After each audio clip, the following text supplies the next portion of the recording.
What if I told you that the Love Island USA Season 7 universe did not end when the villa lights went off? That the dating show drama with Ace, Nicolandria, Nic, Olandria, Taylor, Cierra, and even Huda was actually just the beginning of something much bigger? Because while most people were arguing online about who should have won Love Island, one girl quietly stepped out of the villa and into a completely different lane. Alandria didn't just survive reality TV, she outgrew it. And now the same internet that turned her and Nic into the Nicolandria couple is watching her share headlines with Rihanna, Brandy, Monica, and even Vivica A. Fox and 50 Cent.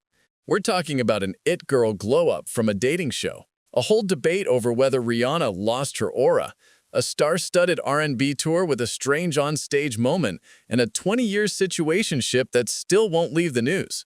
Before we get into all of that, do me one tiny favor. Tap that subscribe button. It's free, it makes your algorithm 12% less chaotic, and it tells YouTube you like messy celebrity timelines more than boring ones. All right, let's start with the diamond of the season, Olandria. When people talk about Love Island USA Season 7 now, they don't just list couples and recouplings. They talk about impact. And in that conversation, Olandria Carin's name sits right at the top.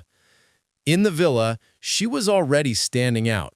The chemistry with Nic, the slow burn of Nicolandria, the way Ace, Taylor, Cierra, and Huda all ended up orbiting around the same storylines. It was reality TV gold. Viewers weren't just watching a dating show. They were watching characters they could imagine outside of the villa. And Alandria was one of the few people that felt bigger than the show while it was still airing. But after the cameras stopped rolling, something wild happened. The world stopped talking about her like a reality TV contestant and started talking about her like a real celebrity. You see it in the places she started showing up: red carpets, fashion events, major industry rooms that most dating show stars never even get near. She pulled up to the CFDA Awards, to major glamour events, to rooms where stylists and editors decide who's next in fashion. And she didn't look out of place for 1 second. It wasn't, oh, they invited a girl from a dating show. It was, who is that, and why is she eating up the carpet like a pro? Then came the brand deals. UGG, Alexander Wang, campaigns and collaborations that actually make sense with her image. Cozy but chic, streetwear with a twist, elevated but still approachable. That's the thing about Alandria. She doesn't feel like a character playing dress-up. She looks like someone who was always meant to be in this space, and Love Island just happened to be her launchpad. And then, the moment that had her fans screaming, Harper's Bazaar. Yeah, technically Harper's Bazaar Vietnam, but let's be honest, it's still Harper's Bazaar. It's still one of those fashion names. Those covers do not just fall into your lap because you were on a dating show. That happens because stylists, editors, and fashion people see something they can build a story around, and Olandria gave them that. What started as Nicolandria, the couple we ship, quietly turned into Alandria, the brand. The girl who was once sharing screen time with contestants like Ace, Taylor, Cierra, and Huda is now sharing space with long-standing fashion and music icons. And that is not normal for a random islander from a random season of a dating show. But here's the thing. This isn't just a glow-up story. It's a lesson in how quickly the internet can decide you're not just a reality star anymore. You're bigger than that. And once the internet makes you an it girl, it also decides how much pressure to put on you. The crazy part about Alandria's rise is that it doesn't feel forced. A lot of reality TV alumni tried to leap from influencer to icon overnight. They suddenly sell everything under the sun: gummy vitamins, random phone cases, teeth whiteners that look suspiciously dangerous. It feels like they're just cashing out before people move on. With Alandria, it's different. The things she touches actually make sense for who she is, on and off camera. Cozy lifestyle pieces? Sure. High fashion looks? Absolutely. Beauty and glam moments? That's basically her whole feed. Fans talk about how she can sell anything, not in a desperate way, but in a convincing way. If she's wearing a coat, people are in the comments asking where it's from. If she's in a campaign, they're saving the pictures to their mood boards. When she and Nick were still being talked about nonstop, Nicolandria fans weren't just obsessed with their relationship, they were obsessed with her aesthetic. That's where a reality star crosses the line into brands territory. When people don't just want to watch your love life, they want to copy your wardrobe, your pose, your makeup, your captions. And the thing is, she's not doing this in a vacuum. The rest of the Love Island USA cast is still out there, posting, hosting, working, and doing their thing. Ace is building his own narrative. Taylor and Cierra have their own followings. Huda is still in people's comment sections and group chats.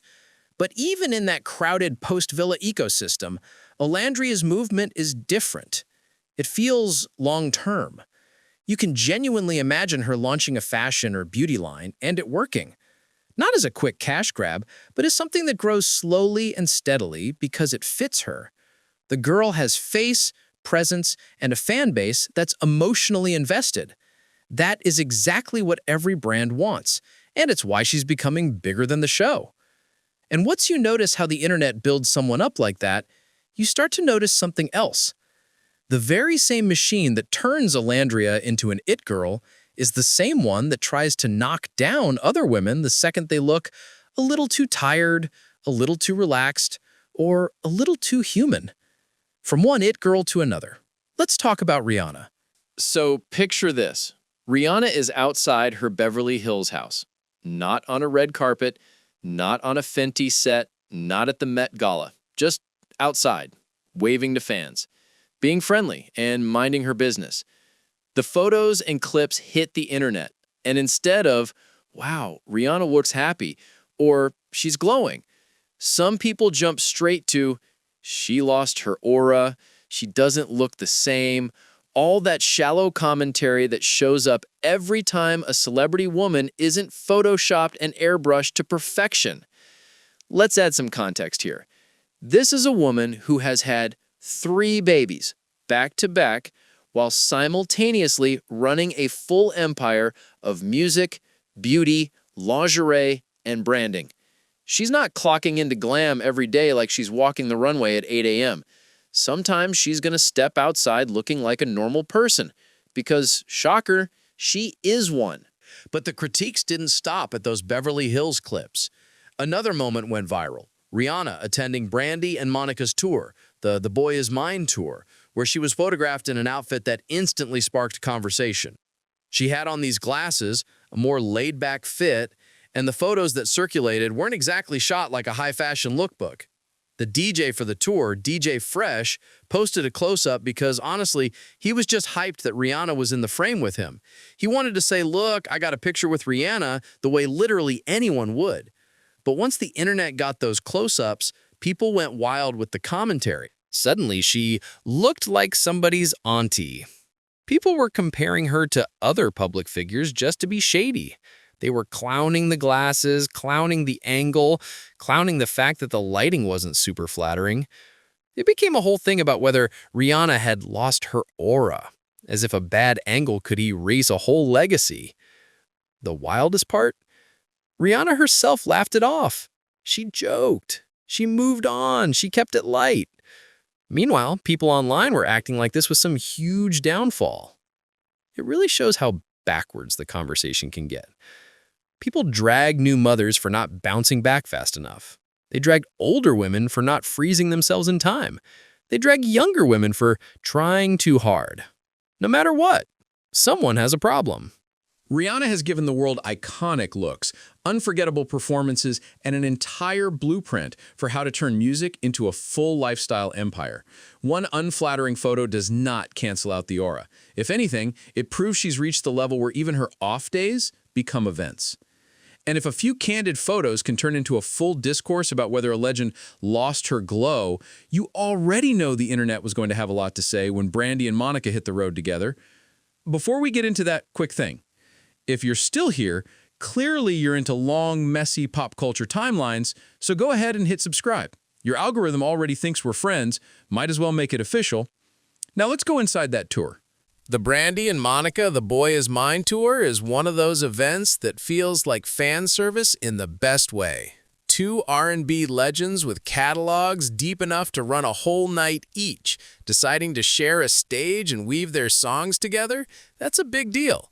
From the moment the show starts, you can tell it's not one of those lazy, lip-synced money grabs. The opening act, Jamal Roberts, an American Idol winner, is out there singing. Like really singing. Notes, runs, dynamics, the whole thing. Unfortunately, like a lot of opening acts, he doesn't get the attention he deserves. People are still finding their seats, taking pictures, getting snacks, talking through half the set. That's the tragedy of being the warm-up, even when you're talented. Then Maya steps in. She was filling in for another singer on some dates, and she did not come to play. Choreography, live vocals, nostalgic hits. She looks and performs like someone who should have a permanent spot on tours like this. Every time she hits the stage, people remember, oh, right, Maya is that girl. If we're being honest, she absolutely could have been billed as a steady guest for the whole run.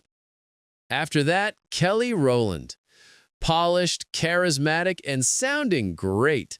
Kelly walks out with the confidence of someone who knows she doesn't have to prove anything to anyone.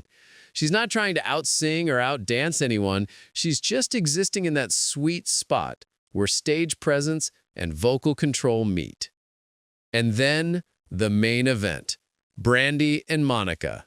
They don't just stand in one place and sing. The entire show is structured.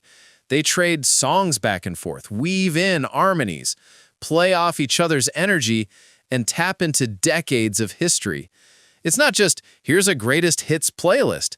It's more like a conversation through music.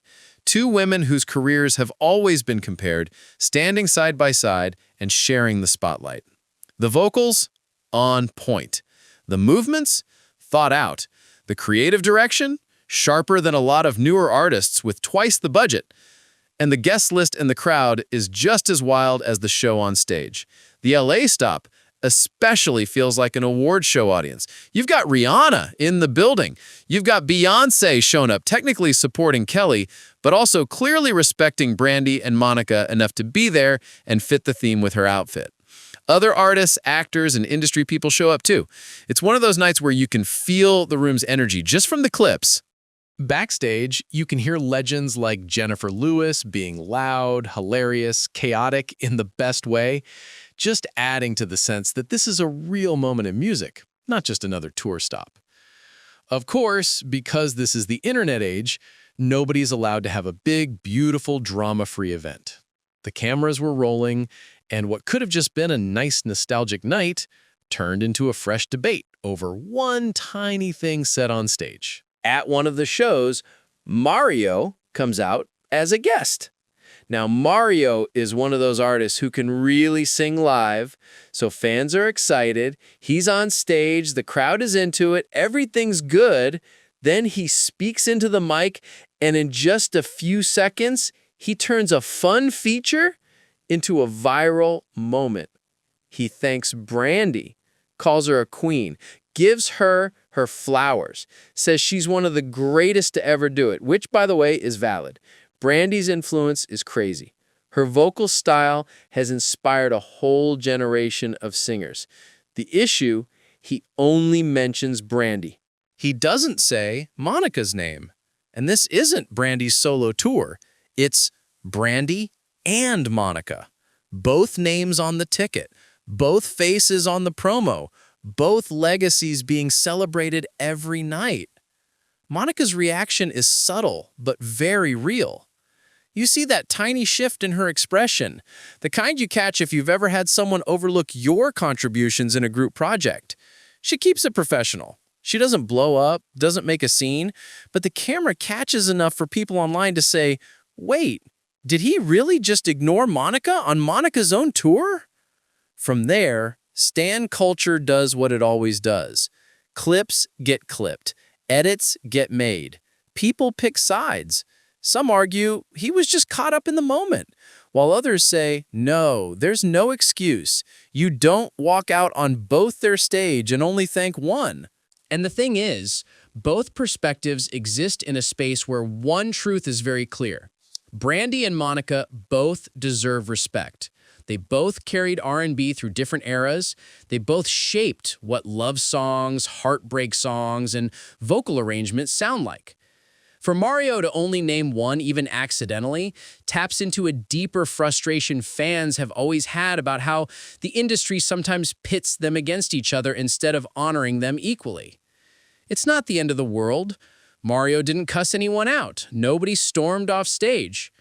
But moments like that reveal how sensitive audiences are to signs of disrespect, especially toward women who've given so much to music. And if you think that's the only situation where people hold on to old drama for way too long, just wait until you look at Vivica A. Fox and 50 Cent. Let's rewind all the way back to 2003. 50 Cent is at the peak of his career. The songs are everywhere. The music videos are on heavy rotation. He's one of the biggest rappers in the world. And in the middle of all that, he briefly dates Vivica A. Fox, an established, respected actress who was already a star in her own right. The key word here is briefly. We're talking months, not years, but the relationship was high-profile, dramatic, and very public. Photos, red carpet appearances, interviews, the whole thing played out in front of everyone. They broke up, and like a lot of public breakups, it wasn't smooth. There were petty comments, there were shady moments on social media. Every few years, the story would pop back up whenever one of them said something. What makes this situation stand out is how long it has followed Vivica. She has called 50 Cent the love of her life, more than once in interviews. She's admitted it took her a long time to really move on emotionally, and the internet never forgot that. So every time she mentions him, even casually, it becomes a headline. Recently, she gave advice that basically boiled down to, don't date rappers like that. Don't do what I did. Not because he was the worst person ever, but because the emotional aftermath lasted years. It took her a long time to make peace with everything and be able to laugh instead of cry about it. Then, 50 responded the way only he can, mixing playfulness with a little bit of ego. He joked about still having her in a matrix, like he still has that hold over her. But this time, instead of going all the way into petty mode, he kept it surprisingly light. He even said he loves her in his own way. For someone with a reputation for harsh clapbacks, that's almost tender. The bigger point here isn't will they get back together, because let's be real, that's not where this is heading. The real question is, why are we still talking about a relationship that lasted a few months over 20 years later? Part of it is them bringing each other up, sure. But part of it is also us, fans, blogs, channels, timelines, who never let the story end. Every mention becomes content.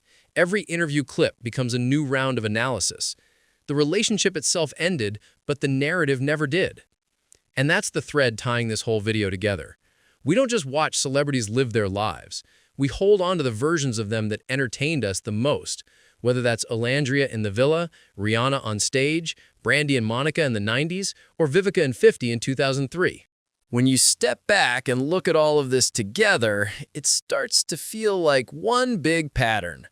You have Olandria, who went from Love Island USA Season 7 contestant to Fashion It Girl. Fans didn't just support Nicolandria the couple, they elevated Olandria the person. They helped her cross the line from dating show girl to walking brand. And now she's out here on magazine covers, in major campaigns, and on red carpets that have nothing to do with the villa. You have Rihanna, one of the most influential artists and entrepreneurs of her generation, getting dragged over a couple of unflattering pictures while juggling business, motherhood, and life. People talk about her losing her aura, when really, she's just existing without a filter for once. You have Brandy and Monica, two legends with decades of hits, putting together a carefully crafted tour where they sing their faces off every night, only for the internet to zero in on a few seconds of Mario thanking one and not the other. One small moment, and suddenly it's a whole conversation about respect and favoritism. And then you have Vivica A. Fox, an actress with a deep career and a full life, still being asked about a relationship from 2003, still having to joke about how long it took her to move on, still seeing headlines that attach her name to someone she dated for a short period over 20 years ago. Different women, different careers, different situations, but they all live under the same spotlight where the internet decides who gets crowned an it girl, who lost their glow, who gets equal respect on stage, who will forever be tied to a relationship that ended decades ago. The same people who build them up in edits and fan pages are often the first to comment something harsh under a photo or turn a small moment into a big drama. And once a narrative sticks, Nicolandria forever, Rihanna lost her aura, Brandy versus Monica, Vivica can't let go of 50, it's really hard to rewrite it. So the next time you see a candid photo, a tour clip, or an interview snippet, it might be worth asking, am I reacting to what's actually happening or to the storyline the internet has already written in my head? Because if we can send love to islanders like Nic and Olandria, hype up Ace, Taylor, Cierra, and Huda, and turn a dating show into a whole extended universe, we can also give a little grace to the real people behind the headlines. If you enjoyed this deep dive into the way the internet treats your faves, hit that subscribe button before you go. It keeps you in the loop, it keeps this channel alive, and honestly, it's the easiest way to support content that isn't just a 10-second rumor. Drop your thoughts in the comments. Who do you think the internet has been the most unfair to? Olandria, Rihanna, Monica, Vivica, or someone else entirely?